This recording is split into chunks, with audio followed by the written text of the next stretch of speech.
Boys, let's get to it. Enjoy the show.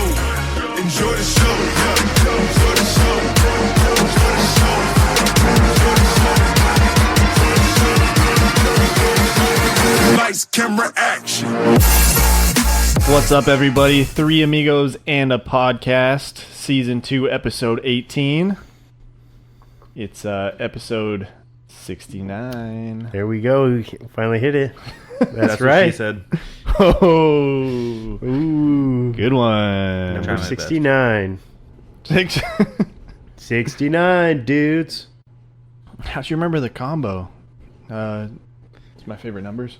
My favorite sexual position. All right. Well, how's you guys' week? It's going pretty well. Yeah. No complaints. It's good. We'll save our little surprise for the end of it. But yeah, I had a good week too. I was up in San Jose, first time up there. It was pretty cool. Yeah, what'd you think of the town she lives in? It was nice. It was Yeah. really nice. Yeah, her aunt lives in Campbell, which is like 15 minutes, 10-15 out of downtown San Jose. Mm-hmm. It's like a small town kind of feel, like we could Nice. walk to all these places. I will say the food up there is amazing. Yeah. So good, dude. Like, I had this amazing omelet. We went to this other place that was kind of like, Liberty Station does their public market. It was that kind of thing there. Probably like some of the best pizza I've ever had. Nice. It was delicious. And surprisingly, food was not that expensive. It was like comparable to here, like when we went out. So it Very wasn't cool. anything that was crazy. I was expecting, everything up there is expensive. So Yeah. but it was good. It was a fun time. Nice. Also went and saw the Joker. Nice. It's pretty good. Enjoyed it. But yeah, Brandon, how was your weekend? Pretty good.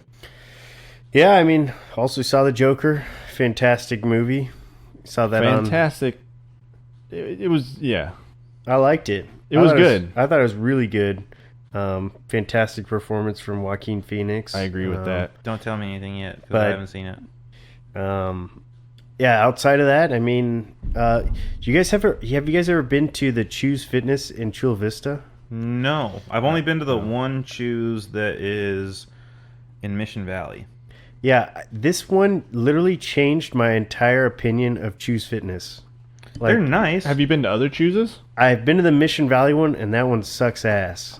Agreed. The one in Chula Vista is probably the best gym I've ever been to.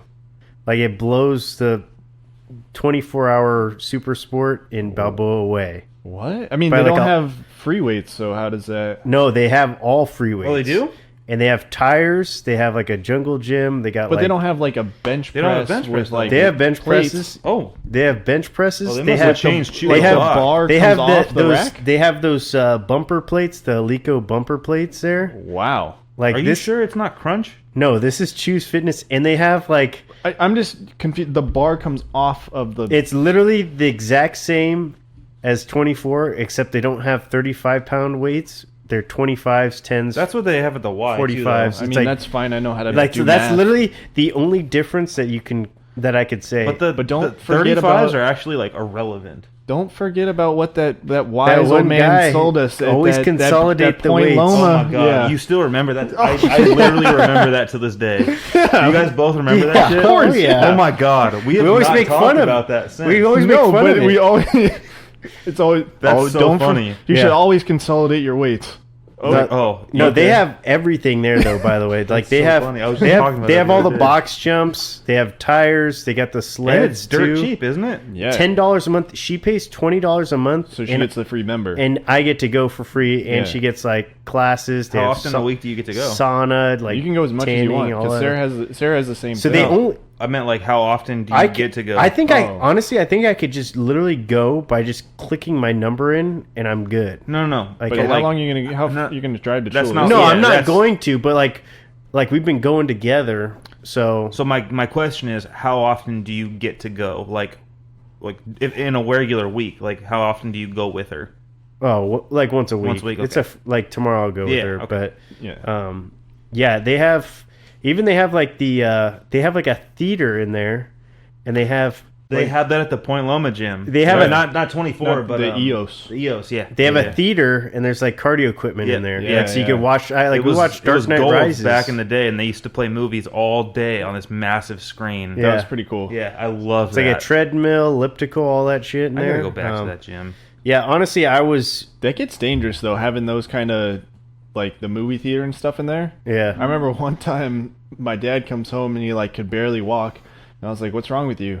He was like the NBA playoffs was on, and I was on the stationary bike, and he goes, "I was on it for like an hour and a half." Yeah, dude, that's tough. When I was at the Y, like every freaking cardio equipment had their own television on it, so you could watch whatever. So like it was a football game or something, anything. Yeah. I'm just sitting there and I'm like, oh shit, I've been on here for like half an hour. I need to go home. I can't even stand up. That's awesome though. Yeah, Because I used to hate shoes because they didn't have bench presses or squat racks. They have everything. Yeah, I'm fully impressed with that place. Like I said, very spacious too. I think it might just because the land's cheaper in Chula Vista. But well, I know the one up in Rancho Bernardo. I mean, it doesn't have the same equipment. They have. It's like all the standard shoes equipment, but like you're not gonna get the same workout you'd get if you were working out at home or at 24. Yeah, it's the only Or thing that LA. the only thing that they don't have is the like you can't take the barbell off of the rack, so it's like Yeah. Smith machine or That's what I mean, like you can the still get a stationary- good yeah. workout. that's how that one is literally like That's just like crazy. 24. That's crazy, It's yeah. like I hate the 24 on Balboa though. I know you guys have always liked they- it. they- I hate that. They don't gym. have as many like of the racks as they do at Balboa. I guess that's the only thing you can ding them on. But, But it's like, how busy does it get? Does it get as busy? it was pretty busy there. It was Yeah. like actually like people that like legit bodybuilders there that actually work out. But Yeah, for $10 a month. I mean, $10 bodybuilding ain't cheap. yeah, Yeah. and then he's I mean, they have like other stuff too that I think you get with it. But like, Nice. yeah, Nice. if I lived in Chula Vista, that would be my new gym. No, but Yeah. Brandon, when are you gonna come into my work and get some subs? I'm just rolling with the no sups right now. Not even protein? I don't even do protein. Gotta do protein. No, I just everything off of my meals. My You do plant-based protein. It's starting to get cold out there, dude. It's bulking season, man. I bulk naturally by eating a bunch of junk food. No, I mean No. well, I'm not even gonna lie. Like I've been struggling getting calories in throughout the day just because there's not enough time in a day. So I've been taking like either Doritos or Fritos, and I've been like crumbling them up into my little taco bowls to get extra calories in. Just eat them. I mean, I could I do just eat that. the bag of them. I could do that. I mean, I obviously eat them too, but like that's been my like trick to add more calories to my meal. That's my excuse for crushing a bag of chips. I'm like, I need more calories. Yeah, but you guys do nacho cheese though. I'm a do Cool it. Ranch guy. I like Cool You're- Ranch more. I'm a Cool Ranch guy. I'm not that in. I could do spicy nacho. I could do regular Doritos. I could do salsa verde. Salsa verde. Yeah, It goes Tapatio is actually my favorite of all of them. I could but- crush like a bag of those, no problem. Okay, what but about- the Cool Ranch? My tongue starts to turn into sandpaper. I'm like, it's too much. What about Fritos? Oh, Fritos are my favorite. What's chip. your favorite flavor Frito? Chili cheese? Dude, everybody says that. Do you remember the spiral ones? Yeah, They're- the honey. They had whatever. honey barbecue, and then they Yeah. had a there was another flavor of them too. I'm gonna have to look this up. It's like gonna drive me perfect nuts. just for the laces to be right. Laces out. Come on. He moved the laces in towards the kick. Yeah. No, I'm a huge Fritos guy. Big Fritos guy. Chili cheese. Yeah, honey or the barbecue. spicy That's the one. Honey barbecue. Honey That is barbecue the are shit. amazing. I'm more of a Ruffles guy though. I just like a traditional Ruffles, like just the plain or the See, I'm hot not a Cheeto huge one. potato chip fan. Because you're an idiot. What's a Ruffles? kidding. They're not potato chips. They're Ruffles. Ruffles are potato chips. Do they Yeah, have but ridges? they have ridges. They're not real potatoes because they have ridges. Oh, dude, Fritos scoops Yeah, all day yeah. in a Yeah. like a bowl of hummus. That just doesn't. Yeah. No, Done. That's just Or not a up my bitchin' alley. sauce. Bitchin' sauce, Yep. some baba ganoush. Give it to me. Dude, no, Give I it to me. I'm actually more of a corn chip fan. I don't like potato chips that much. I'm also a big hot Cheeto fan. Yeah, Yeah, I mean, yeah. Yeah. I like the jalapeno cheddar Cheetos the best. No. they have like the hot Cheeto lime are pretty good too. But You know what also I'm a big fan of? Cheez-Its. Oh fuck yeah, cheddar jack? No. Cheez-Its aren't bad. No, Cheez-Its or Goldfish? no, yeah, cheddar jack. No, I'm not Cheez-Its down are the for shit. Goldfish. I don't like goldfish. They're too dry. It's like, well, I'll just go. Unless it has to be the flavor blasted goldfish. Yeah, all right. Because they have to be more dusted. All right. I agree.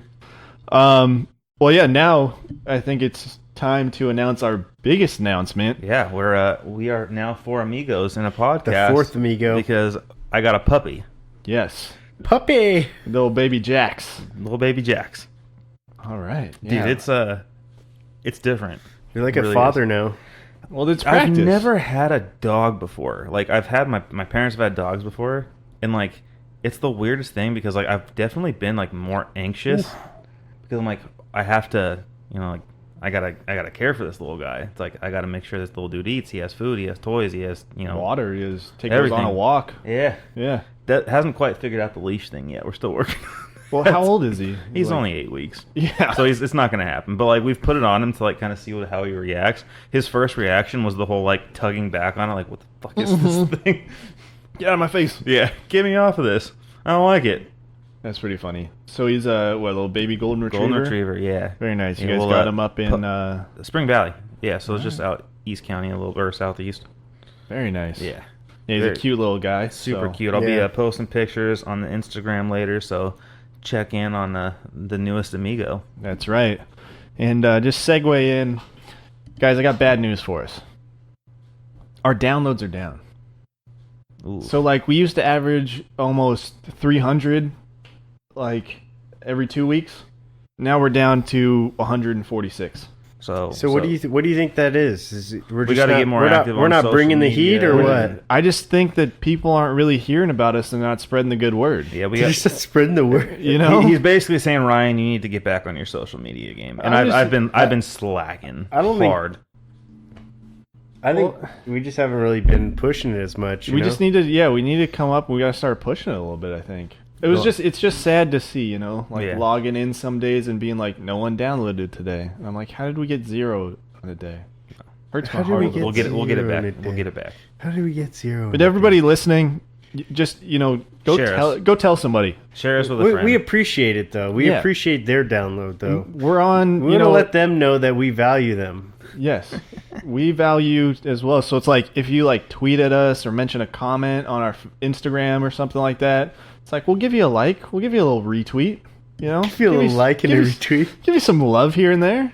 It's just, we owe it to them as well for sticking with us. But I will say we still have like 150 people that stick with us, so Keep doing your thing, guys. We really appreciate that's you. pretty nice. But yeah, let's get into what we like to talk about. Hell yeah. Start off with some baseball. We had some real drama in these NLDS, ALDS series. Well, first off, I would like to, applaud the St. Louis Cardinals for coming out hotter than any team's ever come out in the first inning of a playoff God. game. That was ridiculous. Oh my god. Like 10 how runs? a team comes out and scores 10 runs in the first inning. Dude, you guys saw that thing I sent you? That fan called it out before. Yeah, he was like 13 runs in the first 3 Said, innings. guys, would he be gave me nice. 13 runs in the first 3 innings, and then they actually went out and did it. It's Like that tweet came ridiculous. out before the game started. And they were saying something about how Freddie Freeman he made like 5 errors all year, something like that. And then that one error just saw this massive downslide of this team.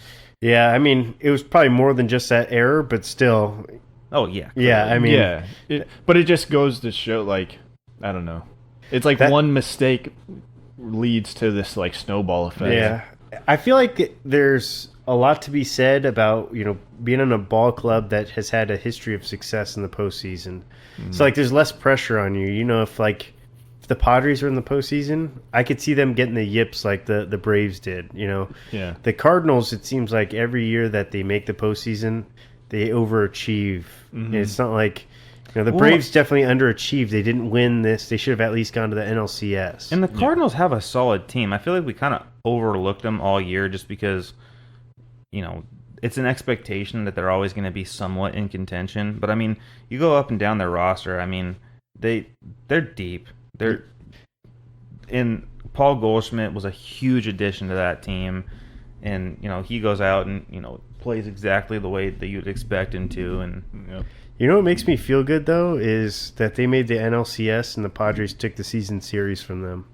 Yeah, The little I mean, it's- victories, man. The little Yeah. victories. Yeah, That's all we have. So. It's like I think the Braves took the season series from us, but I'm pretty sure we took the season series from the Cardinals. So Yeah, I mean, it's nice to see the little victories, see that but we still, see that we could beat the good teams. I know it's like we were all. I mean, I think we were all on the Braves train, thinking that they I were think going you to guys take both it. picked I the picked. I Cardinals. definitely picked Did the you? Cardinals. Yeah. Yeah, you did too. I definitely picked the Cardinals. I think I did the Cardinals I- out of like wishful thinking. I definitely did not take the Nats over the Dodgers, so that's a freaking fact. And Ryan over here, just Mr. Calling it out. Nostradamus over here. He's like in 5 Okay, too. okay. Even at like yeah. So I talked to Dean about it yesterday, and since we're getting into this Dodgers National Series, and I mean the whole thing that I said all year is that you can't trust Kenley Jansen, and the bullpen haven't been bad, but they haven't been as trustworthy. The starting rotation from the Nationals has been phenomenal. Their worst pitcher so far this postseason has been Max Scherzer, Mr. Cy Young himself. Yeah. So, I mean, Strasburg went out, obviously gave up a couple runs, but, I mean, damn. Well, and the crazy thing is I feel like the Nats bullpen has been lights out through this postseason and through the regular season. That was their Achilles heel. Mm-hmm. Like honestly, nobody's gonna really. Honestly, I think they have the best starting rotation outside of maybe the Astros in all of baseball, and they've come out swinging so far and knocked off the best team in the National League. I was reading a couple things about it, and I guess the Nationals score more runs after the 7th inning than any other team in Yes. baseball. Yeah. And so, I mean, they're not a team that goes down quietly by any means. And, that definitely proved the point when they went out there and tied it in that 8th inning yesterday. Yeah, I mean, it was just they were in the fight like the whole series. Each game they kept, they just outmanaged them, kept outplaying them or just matching their play and going after their big arms, which that's all you can ask for in all No, reality. absolutely. Yes. And like another thing too, before we obviously roast Dave Roberts and Clayton Kershaw, I'm not gonna 100% put this on them. AJ Pollock went 0 for 13 with 11 strikeouts this series. Mm-hmm. Cody Bellinger was hitting .211 with 0 RBIs. Will Smith was batting .077. And Bellinger's carried them all year too. And Corey Seager was batting .150, and he was 0 for 8 with runners in scoring position. So nobody showed up. Not a single one of their star players showed up. Yeah. So obviously, it came down to the 8th inning, deciding to go with your best pitcher to win you this game, and it backfired hard on him. But I don't know, Dean. What do you think? Is this Dave Roberts? Is this Clayton Kershaw? In all reality, I think it's Dave Roberts. As good of a manager he's been for the Dodgers in his tenure with them, it's just you put obviously the game's on the line, like you said. You got to put in your best pitcher. He goes out there in the 7th and he had 3 pitches, 3 strikes, gets out of that inning, comes in the next inning, and it's just one of those things that it's like playoff Kershaw has never been good. We've seen the numbers. Ryan, you sent us those statistics of him. You got a ERA of over 5 in series clinching games, like elimination games, and then it was innings after the 6th, he had almost plus an 7, 8, I think is what it is, plus plus 7 6. ERA. So it's just it's hard, and it's not it's not Kershaw's fault that it's the matchups are bad in those situations. You know what I mean? Well, this is my thoughts. Do you think Dave Roberts thought he just had it in the bag and that he was trying to rest some of his good arms for the NLCS? No, I thought he was trying to. I think he was trying to shortchange his his players. He was like, you know what? Listen, we got Kershaw can shut this game down. We don't have to go to Jansen. We don't have to go to anybody else in our bullpen. We can have Kershaw finish this game out for us. And short rest. The guys have seen him a few times now. Plus we've seen the statistic of the Nationals scoring in past the 7th inning. I think the biggest mistake that he made was putting in Joe Kelly. I think that was the biggest mistake he made. Well, he pitched fine for that, 1 out, and then he went to the next inning. Yeah, but Joe Kelly in the full series was he had a plus. Oh my gosh, his ERA was terrible. He was bad the whole series. The guys had he numbers. finished with a good this whole year for the most part. ERA in the postseason. Well, we talked about this at the deadline. They didn't make any moves to address their bullpen issues. So but it's if you look at the numbers of their bullpen during the regular season, they're not terrible. So this was my only gripe was, without blaming Roberts or Kershaw, I thought that it really did come back to bite them in the ass that they didn't have anybody that they could trust in the bullpen going late into a game. I don't blame Dave Roberts for going to his best player when the game was on the line. And I understand that Kershaw has a terrible ERA and he's not done well in the playoffs, but I will never blame a coach for going to his best player when the game is on the line. No, and I think that's a fluke too. You know what I mean? Talk about playoff Kershaw, talk about having the yips in playoffs, all that kind of stuff. To give up back-to-back home runs on 2 pitches, that's something that's just that's a fluke, dude. That's an anomaly. Yeah. That's not going to happen every day. But where I thought Dave Roberts lost this game for the Dodgers was when he decided to walk Juan Soto in the top of the 10th with 0 outs, with Joe Kelly already getting racked to load the bases. And then not pulling him. But it's you could walk him and then pull him, so then you have a new arm coming in with the bases loaded. Somebody else who's got a fresh arm. Say, I don't think anybody thought Howie Kendrick was going deep to dead center to end that game. No, I thought that was going to be a deep sac fly to center field onto the warning track. But that's the thing. Even if it was a deep sac fly, that still puts him up by a run with 1 out. Yeah. Smart base running by I forget whoever's on second base, whoever hit that double. Smart base running, they're now at third, so now you have another guy in even better Anthony scoring. Rendon, I think, hit that double. So now you have another guy in scoring position that you're gonna hopefully get out of there with 1 run. I forget who the commentators were, but they were saying earlier in the game when Buehler had a runner on third with 1 out, it was well, you hope to get out of this with giving up just 1 run. It's no, this is an elimination game. You don't give up any runs. That's my issue with walking the bases loaded. And Dean and I talked about it a little bit before we started that, best case scenario, and I understand that it's an analytic-driven game, but the best case scenario is you get a ground ball, you get the runner out at home, and then you double them up at first. The worst case scenario happened. So in a game where you are, win or go home, putting them in a position to win with no outs, I can't. That's the only thing. Bases loaded with no outs.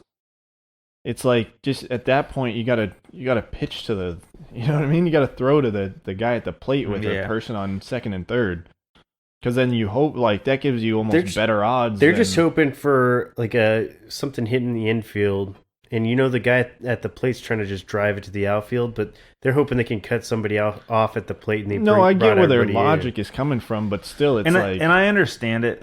Obviously, in most situations in baseball, if there's a guy on second and third, you're walking the guy to get to the next batter.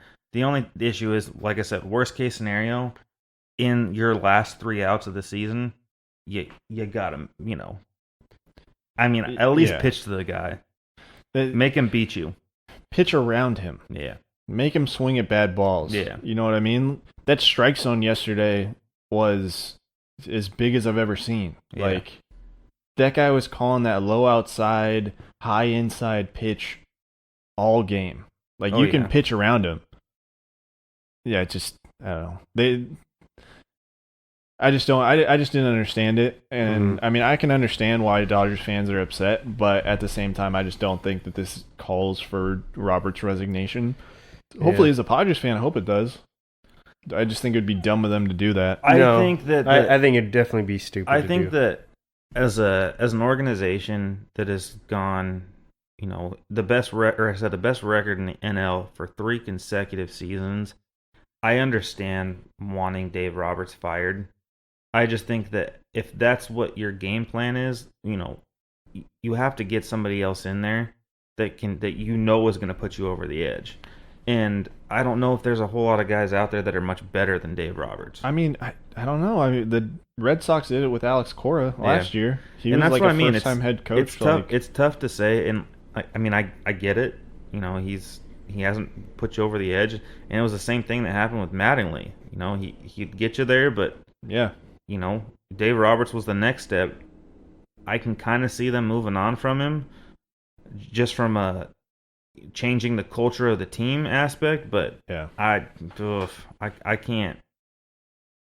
Are you kidding me? Get the hell out of here! No way! Oh my god! Another Pats defense touched. Enrique, I know you're listening. Fuck you for the Pats defense. That's ridiculous. But yeah, I can understand why the change of pace. I get it. Yeah, I mean, it would make sense. I just don't think that it's going to help, if I'm being honest. I agree. Then in the American League, ALDS, Yankees swept.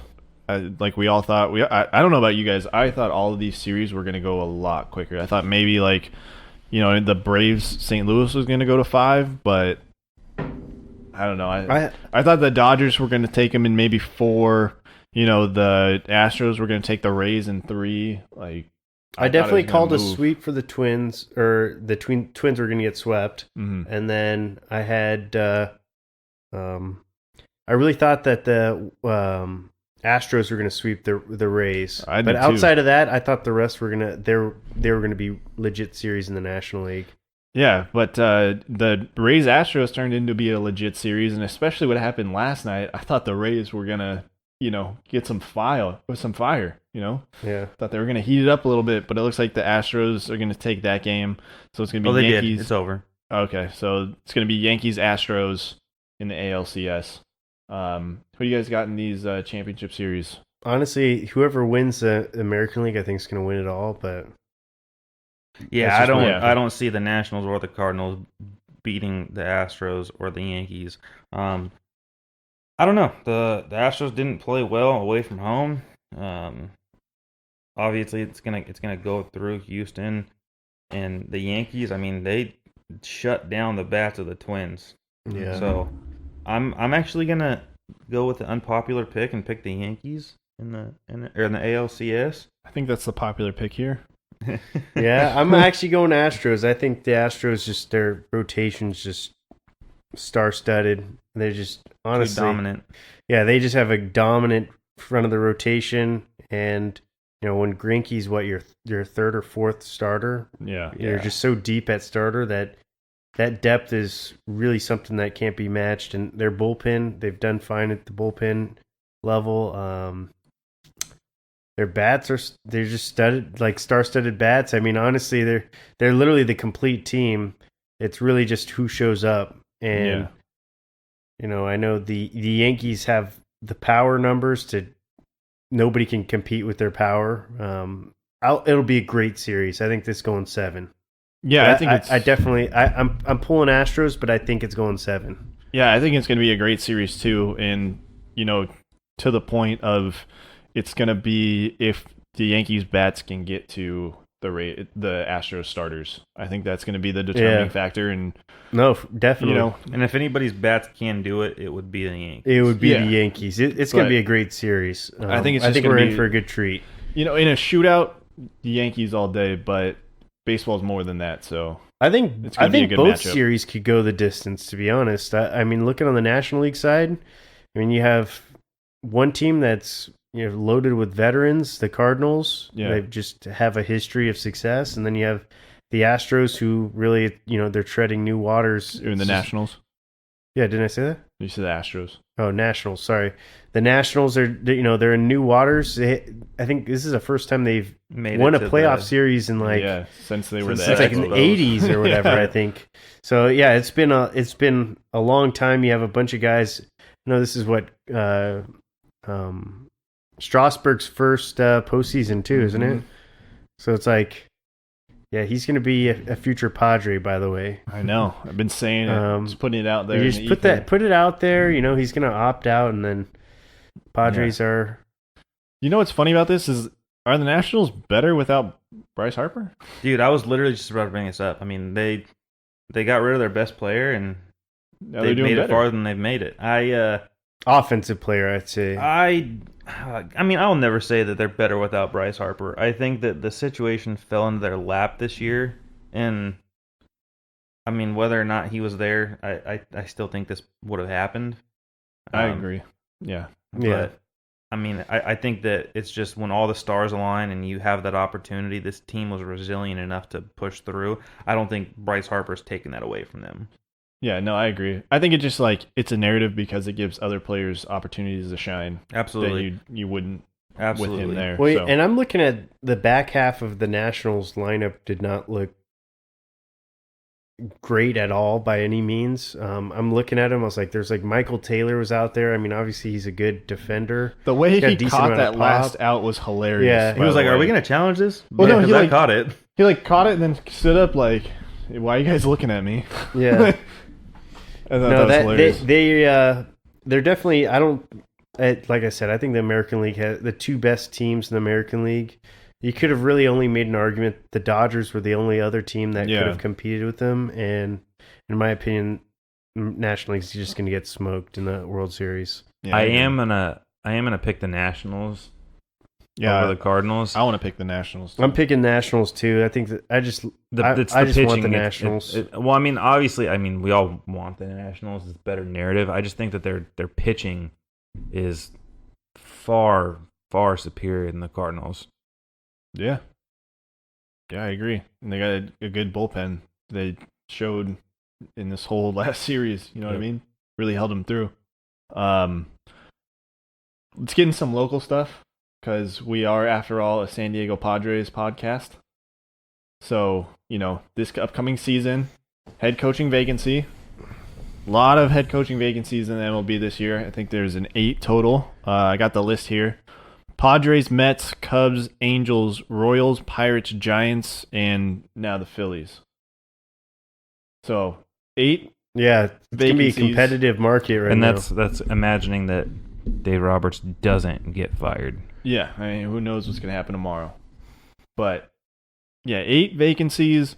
Just some, I don't know, some hot names or buzzword names I'll just throw at you, that are up there. Mickey Callaway, Joe Maddon, Brad Ausmus, potentially Mike Socia, Ron Washington. I don't know, Ryan, you got a couple others? Yeah, Showalter there's a ton that are being tossed around up there right now. You got Joe Girardi, Carlos Beltran, Mark Loretta, Phil Nevin, Mark Kotze, a bunch of people that used to play on the Padres, ironically. It seems like everybody who's touched the Padres organization goes on to be a manager. Yeah. Well, it's just funny, too, because it's Phil Nevin's the third base Third coach base for the coach, Yankees yeah. right now. And it's just funny because the National League West is so, except for the Diamondbacks, have They're all some former ties to the former Padres. Yeah, right. Padres. It's like Bud Black. Even Bruce Bochy's name's Bochy. getting thrown around though. That's the and he's just announced his retirement before the season. Yeah, Yeah. I don't know. I don't know how much truth there is to that, but I'm hearing his name buzzed. Is what Yeah. I'm saying. Well, from my understanding, it's that the Giants aren't. They basically told him this is it. You're going to be done after this year. So I'm pretty sure that's what drew in his retirement. He's had a really long, successful career as well. Well, I Hell think yeah, it's he did. that's kind of what held him back from a rebuild this year. Yeah. Was we don't want to dishonor Bruce Bochy in his final year. Yeah. You know what I mean? Oh yeah, definitely. You're leaving, we're rebuilding. And I think that with the, all these, we talked about it earlier, with all these head coaching vacancies that are going to be coming out, which do you think is the most sought out?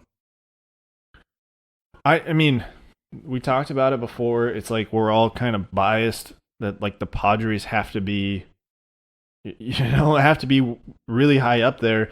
But I think there's a huge argument for, the Cubs and the Phillies. Those are 2 teams that should be playoff teams, and they're not. So that's an easy entryway for a head coach. Like that's a way to turn. I guess it them just around, depends on the personality of the manager. I look at one of the things I think, my Clippers, they just got Kawhi Leonard this offseason. One of the things that set them apart from a great organization like the Lakers is the fact that they've never done it before. And they're primed for success, which is what I feel like the Padres are kind of set up for. Yeah. They have a young nucleus.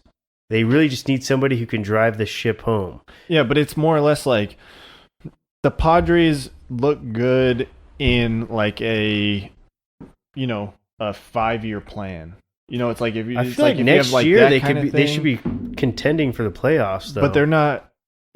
They're not there yet. Like they're not going to win the pennant. They're not going to go deep into the playoffs. They're not World Series ready. It's like they're not there yet. And like No. as a head coach, my first year, I want to get deep in the playoffs. I don't want like, hey, we have a winning season for the first time in 9 years. Like, look how good I am. It's like that's as a head coach.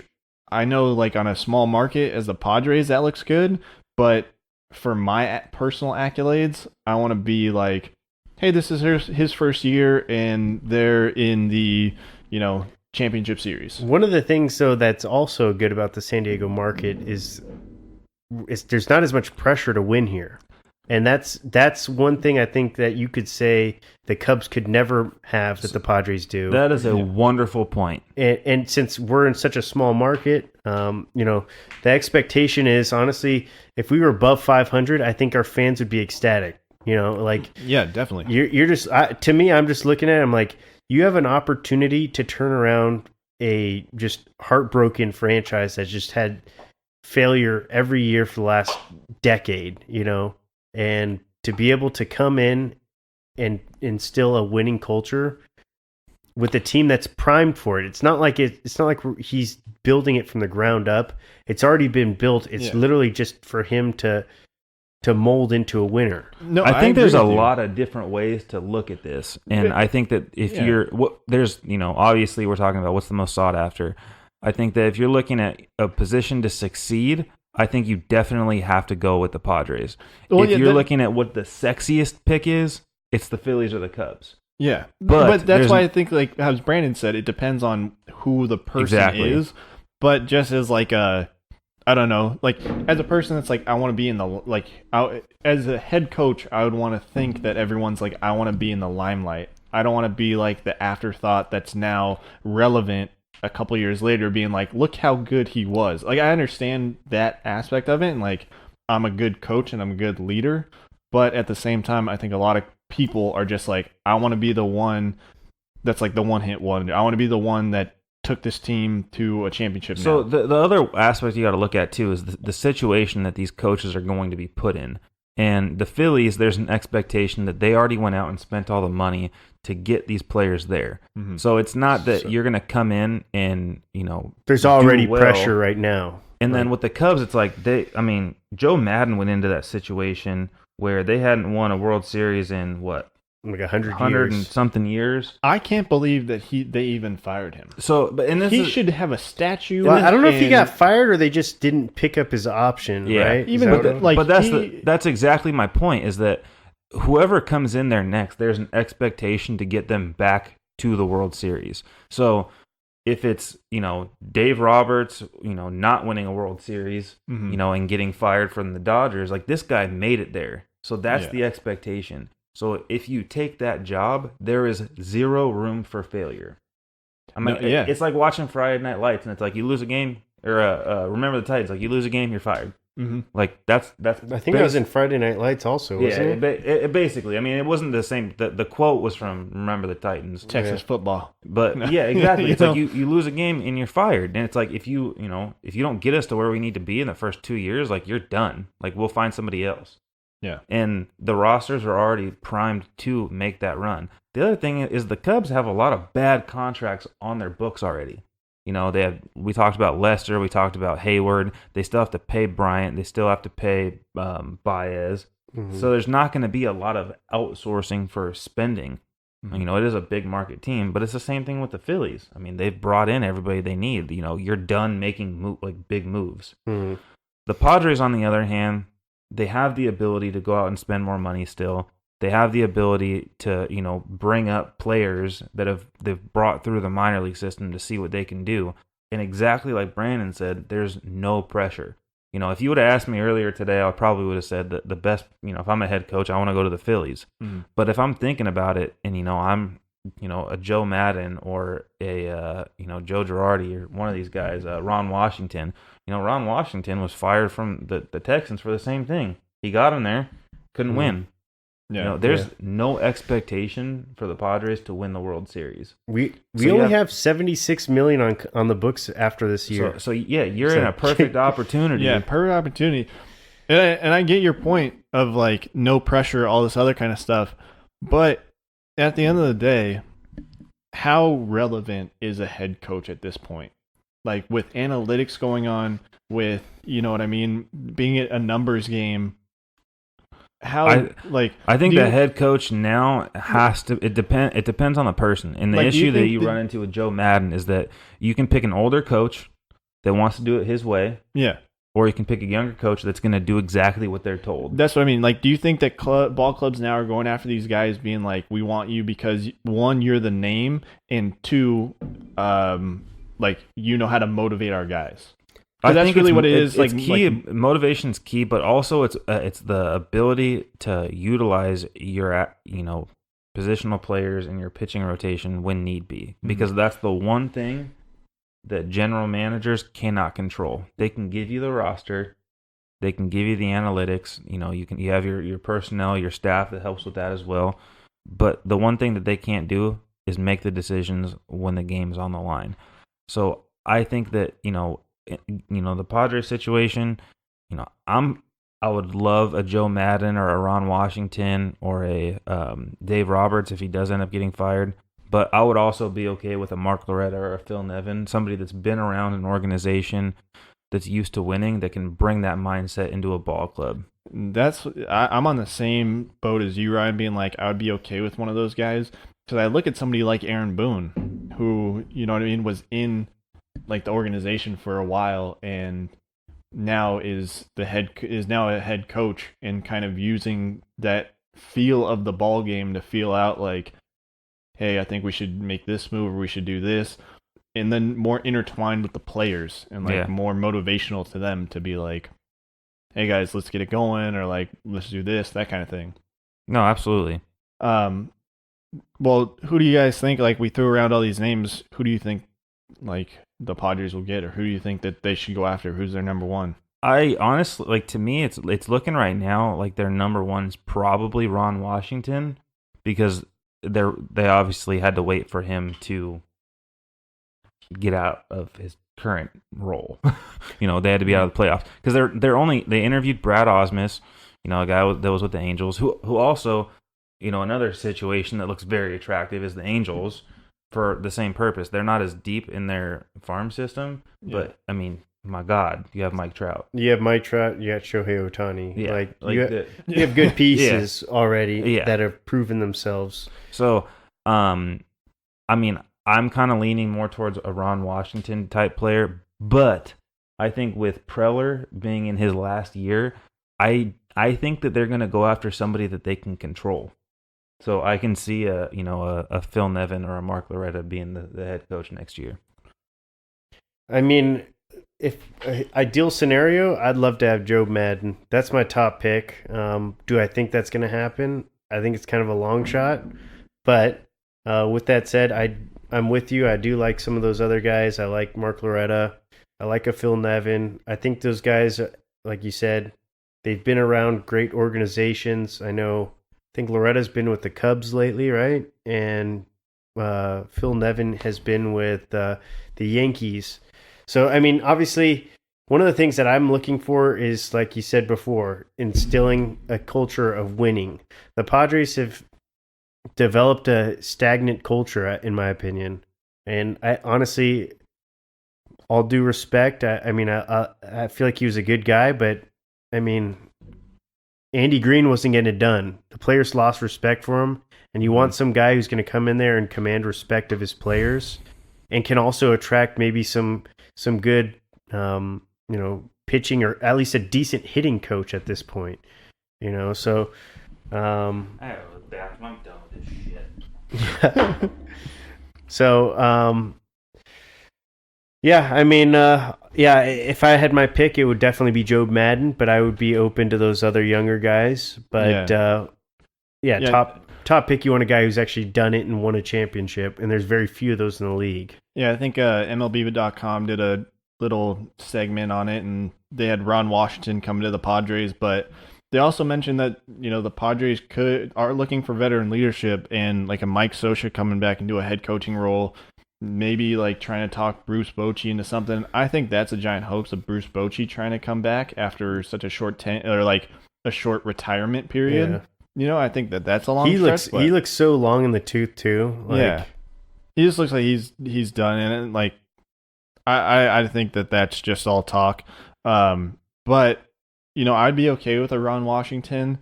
Having like a Phil Nevin or Mark Loretta would be kind of like a why don't we just stick with the bench coach? Why can't I think of his name right now? Rod Barajas? Yeah. It's like, why not just stick with Rod Barajas, like a guy that the players already like, they're already familiar with, who knows the system. It's like, let's just keep him in his role and let's just promote from within kind of thing. And I'd be okay with that too. It's just more or less like, I'd be scratching my head of like, okay, well, if this is the direction we're going, then we have to really believe in our system. I feel like just our ability to develop our players is not good for a small market club who's trying to build this, massive farm system that's going to build a culture of winning for years to come. We just don't seem to develop these hotshot prospects that well. Tatis panned out really well, but obviously he's just a freak talent, Yeah.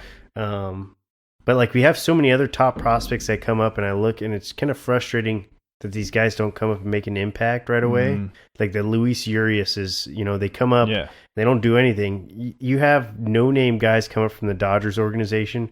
They come up and just tear the cover off the ball. Max Muncy is one of them. Justin Turner is another. Will Smith is another. Bellinger, I don't think he was a top prospect. But you have all these guys getting called up. They tear the cover off the ball, and now the Padres have all these top prospects come up, and they just kind of fizzle out for the most part. They come up, a few of them shine, but overall, it just seems like we're not developing these players the way we should. Yeah, and I think that's our real area of weakness. Yeah, I agree. But I don't. It's just hard. It's like I want somebody that's a winner, and I want somebody that like has that history and that the track record of going to the playoffs. Even like Joe Girardi, I'd be okay with that kind of thing.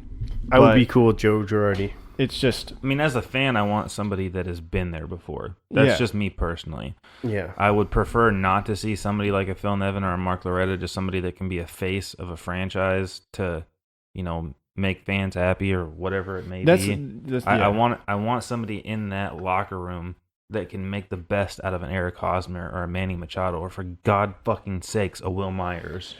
Not even I just want to see a solid lineup. I want to see, you know what I mean? Like the lineup that we've all been wanting. Well, it's just like roll with your guys. You know who your guys are, and they still just kind of like play with the lineup a lot. And you're like, who's your catcher? You already know. Who's your catcher? Yeah. Like we finished 2019 still not knowing. We still don't know who all of our outfielders are. Second base, it seemed like Urias was. Obviously he was struggling, but second base, in my opinion, is his at this point. Yeah, like the only locks are third with Machado, shortstop with Tatis, and first base with Hosmer. Well, just because they're contracts at this point too. Well, contracts and like leadership and production. Yeah, you know what I mean. Those are the only three guys. The only three positions that they have shown are locked up. Everything else has been up for grabs, and you're like, well, let these guys prove that they deserve this spot. And it seemed like it would be like 2 starts, he'd struggle, and you're like, all right, well, we're pulling the plug from him. And you're like, well, that's not enough. Yeah, this is baseball. This isn't a football game where a guy's struggling and you got to pull him out or something. Yeah, and then also, who's our number one pitcher? Who's our not? I guess technically ace. You know what I mean? I mean, it's got to be Paddock, but at the same time, like there's so many options. it's Paddock right now, and then once we call up Mackenzie Gore, who I'm pretty sure will start next year for us. Maybe not to start out the year. I don't know. I don't know if they get fancy with the contract manipulation like they did with, or they could have done with Tatis or not. But Yeah, I feel like he's the ace of the future for the ball club, and then I think they're getting at least a starter this year. I'll be shocked if they don't get one this offseason. yeah. I think there's going to be a lot of moves for the Padres, and it's going to be exciting. Yeah. I don't think AJ Preller is going to let us down. So He can't. It's his last That opportunity. dude always makes a splash, though. I've never seen. I don't think we've had one offseason that guy's just sat back. I like it. He's literally last couple. Okay, so last year we got Machado. The year before we got Hosmer. I think the year before that we locked up Will Myers, which obviously wasn't a good splash, but it was still splash. Mm-hmm. The years before that, he'd made all those crazy trades. So it's Yeah. like every year he's made a pretty significant move. Yeah, I'm good with it. But all right, yeah, let's go into some NFL. Week 5. So last week we kind of highlighted a few games. We'll go over those. I think the biggest news of Week 5 was the Redskins firing Jay Gruden after an 0-5 start. I know we kind of all thought he was on the hot seat. Ryan, you had that fantasy reality question. We all thought maybe they'd give him to the end of the season. I thought this shit was a reality from the start of the season. I mean, you cannot start off 0-5 and expect to be able to keep your job. I mean, it sucked that he went out against the Patriots. I mean, I don't think anybody ever expected him to win that game. But it's more or less putting a competitive team on the field, and they haven't looked competitive once this year. Yeah. And then, like I said, last week we highlighted a few games. We had the Rams-Seahawks game. The Seahawks took that one. That was kind of not really a shock game. But well, I mean, it was shocking that Zerline missed that field goal at the end of the game. Yeah. That was a good game, though, Yeah, right? Very good game. Then we had the London game with the Raiders and the Bears. That was surprising. I mean, anything can happen in those games. I told you, I was like, I would not take the Bears. That's like the one time. Otherwise, I would take the Bears. I actually really like the Bears this year. I just feel like in London, there's a time zone. Players just aren't in their normal bodies. It's just anything can happen. You just don't know what to expect. I don't like the Bears this year. I don't think Mitchell Trubisky is really. Well, he's not even playing anymore. He got hurt. Or sorry, who was there? Chase Daniels. Yeah, Chase Daniels. I mean, he came in and he looked good in that first backup game, but even still, it's like now you have another backup. Their defense is just so good. With though. Mitchell Trubisky even being in, he didn't look that good. The run game is hit or miss. I just think that they came out this year trying to do too many things with the ball offensively, and that they don't have the quarterback to do that. And they, I think, have learned that lesson over the past few weeks. And I think they're going to simplify their offense going forward. But that defense is just so good I mean, honestly, they're always going to have a chance with that defense. Yeah, and then we had Ravens Steelers. That was just more or less like that was a good game. Break it out. Yeah, there was a lot of good games this week. Yeah, I would say that was that went to overtime too, didn't it? Yeah, the other big one was the Chiefs losing to the Colts. I think that was probably, in my opinion, the biggest surprise of the week. Yeah, I would say so. Just because honestly, I know the Colts have a good defense, Very good defense. but we just haven't seen Pat Mahomes get just shut down like that. And, I mean, the dude's definitely playing on a bummed ankle, which is unfortunate, but he was still, extending plays and had the ability to, do things. I mean, I wouldn't have said this was a lock. I just definitely thought that the Colts were losing that game. Mm-hmm. I agree, yeah. I thought another surprising game was the Packers and the Cowboys.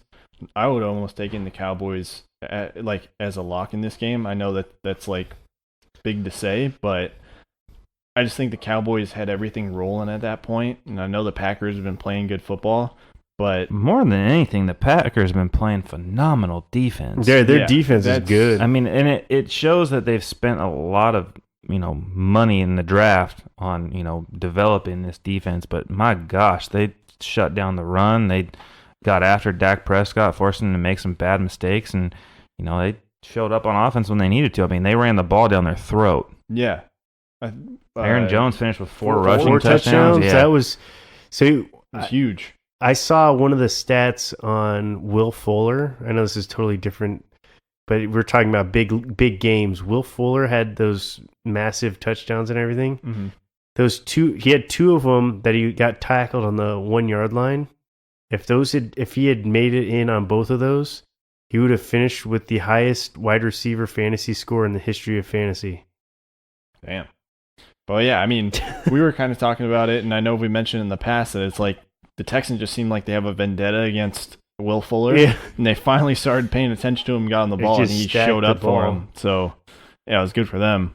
You guys want to do a little Week 6 preview? Yeah, definitely. Big Sunday night game, the Chargers and the Steelers. I mean, gosh, last year if we would have seen this matchup, it would have looked a lot sexier on paper. But I mean, even earlier this year, yeah, it's like Week 1, you're like, okay, Big Ben versus Phillip Rivers, yeah, a good game. Huge bummer. But definitely looking at the Seahawks and the Browns matchup. I mean, the Browns they haven't looked good. I mean, they got their ass kicked by the 49ers last week. Baker Mayfield definitely going through a sophomore slump. And I was talking to Dean a little bit about it earlier in the week, and it just seems like they're trying to do way too much on the offensive side of the ball. Mm-hmm. They're trying to get way too fancy. And, I mean, I feel like I talk about it week in and week out, but, like, simplify. You don't need to set up Odell Beckham Jr. at running back. He doesn't need to be throwing the ball 50 yards down the field. Exactly. Yeah. I mean, honestly, he's looking better as a quarterback than Baker has through these first few weeks. So, no, absolutely. Yeah, I agree 100%. I think if you're struggling on offense, just simplify things. Honestly, I think there's so many guys out there who just think, oh, we have so many skillful playmakers. We got to get the ball in their hands. Yeah, and you're like, okay, or you could just play a normal football game, and you guys would be fine. And like that's the thing is, I look at their offense, and it's like run the ball, get the ball to Bradley Chubbs 25 to 30 times a game. Nick Chubb. I'm sorry, yeah. And then, get those little underneath routes to Jarvis Landry and then hit the big home run with Odell Beckham. Yeah. Like, you have all the pieces there to be able to succeed. It just they're trying to push the ball down the field too much. Do you look at that issue being more with coaching? So you see Freddie Kitchens on the hot seat? Oh, I absolutely. I never understood the hire from the beginning. Yeah, I agree. It felt like they were just trying to keep everything in-house and, find a guy that their organization respected. But, I mean, you watch a team like the Bears last year who, go in there with Mitchell Trubisky and a guy that nobody expected to play well, and you don't ask him to do a lot. If you don't ask these players to do a lot and, you can minimize the output, from, what Patrick Mahomes has to do to be able to move the ball, 15 yards down the field, and you just call plays to move the chains, big things can happen. So I definitely think this is a coaching issue, and they definitely need to get a hold of this before, their season just keeps crumbling. Yeah. By the way, that was another shock too. Was that Browns 49ers game? I did not see that being so lopsided. I thought that was going to be a good game, and it just wasn't. Yeah. No, I totally agree. I know we're looking at week 6, but that was like one thing that we didn't touch on week 5 that I wanted to bring up. It didn't look good, and like I said, the Browns need to figure this shit out, and they're having a tough matchup this week against the Seahawks, but, I mean, for the Browns' sake of their season, I hope they can figure it out, because if they come up this week like they did against the 49ers, it's not going to be good. There's going to be some heads rolling. Yeah. I've heard rumors that they're fielding offers for Odell Beckham right now. Jesus. I don't know. It's kind of like that game. Like, they're doing everything to get Odell involved. It's like they're trying to get him in the backfield. They're trying to get him throw the ball. They're trying to get him, they're forcing the ball to him, making Baker throw bad balls. But at the end of the day, it's like the way that they're managing that offense is just it's so transparent of what they're trying to do. You know what I mean? It's like they have big bodies in there, and then they consistently run out of it.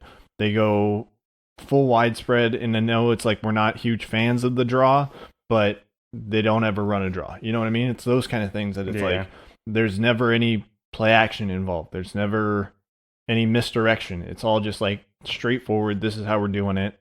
And their offensive line, it's like they can't match up with, rushing 6 guys. Like there's no chips. There's nobody staying behind the block. Like I don't know. They're kind of just hanging Baker out to dry. So no, I totally agree. I'm not blaming Baker Mayfield for this at all. I think that it's pure coaching, and like I was just telling Brandon, I mean, simplify the offense, let the dude succeed because he has the weapons that are surrounding him, and you'll be fine. Other big game I want to look at this week is the Chiefs and the Texans. I mean, my gosh, is this a test of that Chiefs defense? I think it's gonna be a high scoring game. I don't see how it's not a high scoring game.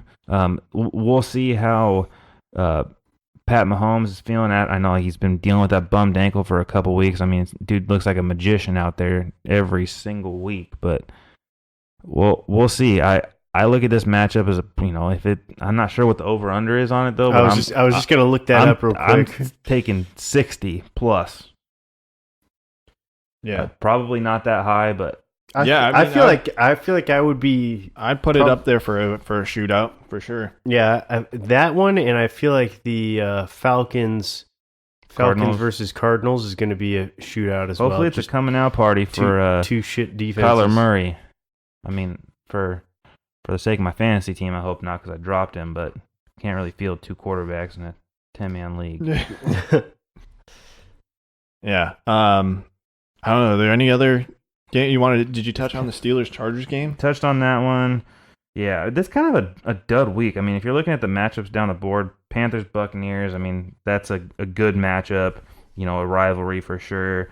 A toilet bowl there with the Redskins and the Dolphins. Who's going to stay defeated the longest? I mean, that'll be a fun game to watch. If it ends in a tie, I won't be completely surprised. By the way, we would be taking the over. The line set at 55 for that game. Yeah, I would for sure take the over on that. Yeah, I think I would too. Doubt. Rams 49ers is probably my matchup of the week. 3-2 team going up against the 49ers who are 4-0. Games played in Los Angeles. Jimmy Garoppolo hasn't always looked good away from home, but their defense is showing up this year.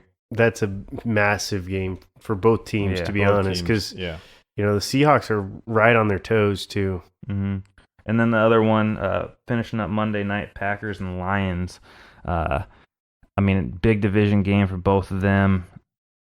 Packers playing at home. I have a hard time believing that Aaron Rodgers is going to lose this game, but Devontae Adams still on the questionable list whether or not he's going to play. He's been out with turf toe for a couple weeks now.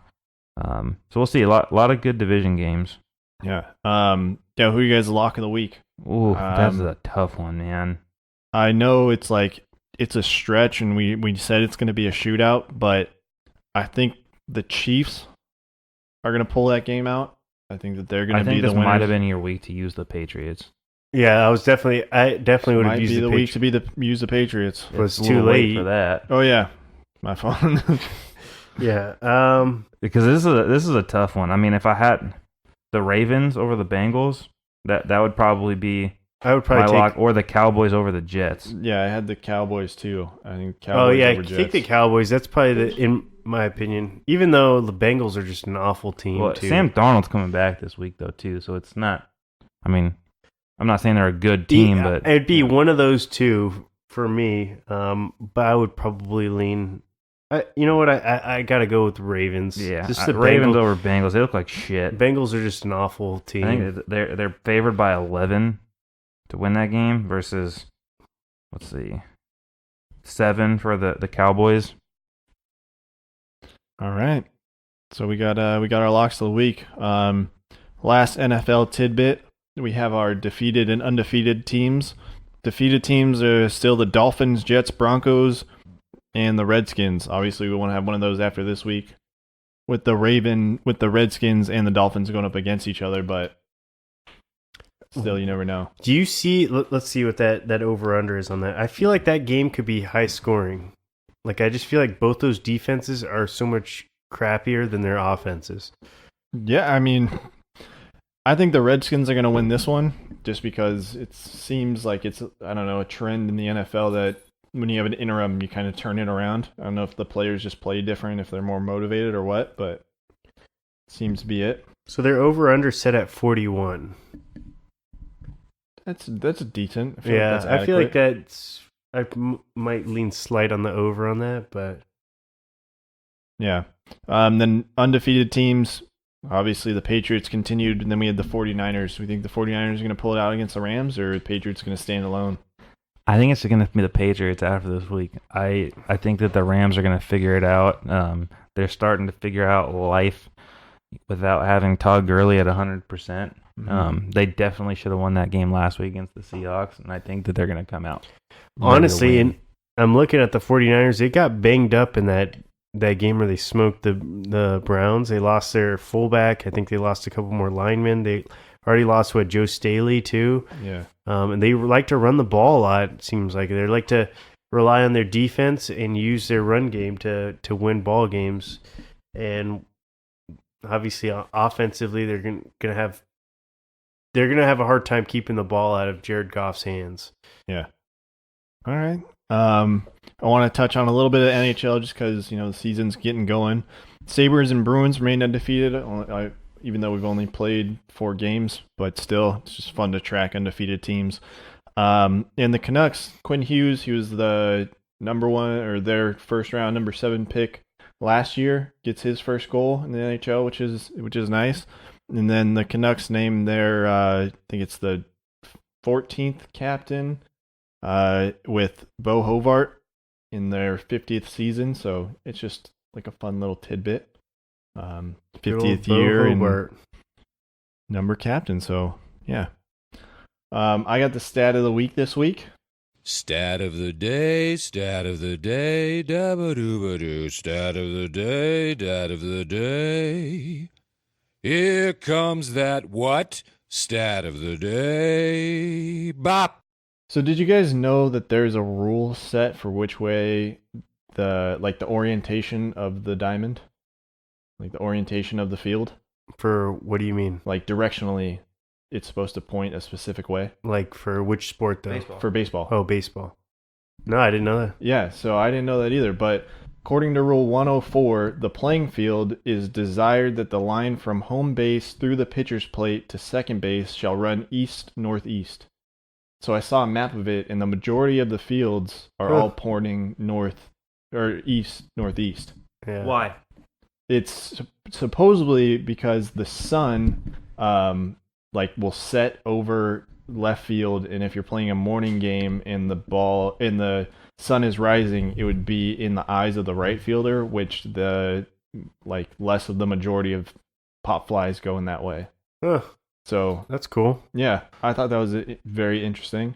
Yeah, so it's here it says the sun sets behind third base and shines on right field, where fly balls are less frequent due to the larger number of right-handed hitters. Yeah. It's like an outdated rule, and a lot of them don't really use it, but still a lot of the orientation of the fields are still faced that way. Also, there's no rule requiring what side the home team dugout is. And there's 12 of National League that have third base home field or Really? home dugouts. Yeah. Huh. I thought that was interesting. I just thought, baseball being so uniform that they'd have a set rule for what side it should be on. Something interesting. But all right, everybody, we are the Three Amigos and a Podcast. We will see you guys next week. Also, our friends over at the All Bad Podcast have challenged us to a flag football game near Thanksgiving, so that'll be fun. And also, their year is coming up, so they came out for our 1 year, so we'll keep you posted on whatever they're doing for their 1 year, and we can all go out for that. Sweet. But Happy 1 year to All Bad. Yeah. That's right. All right, everybody. We will be back next week. You guys want to say bye? See ya. Later.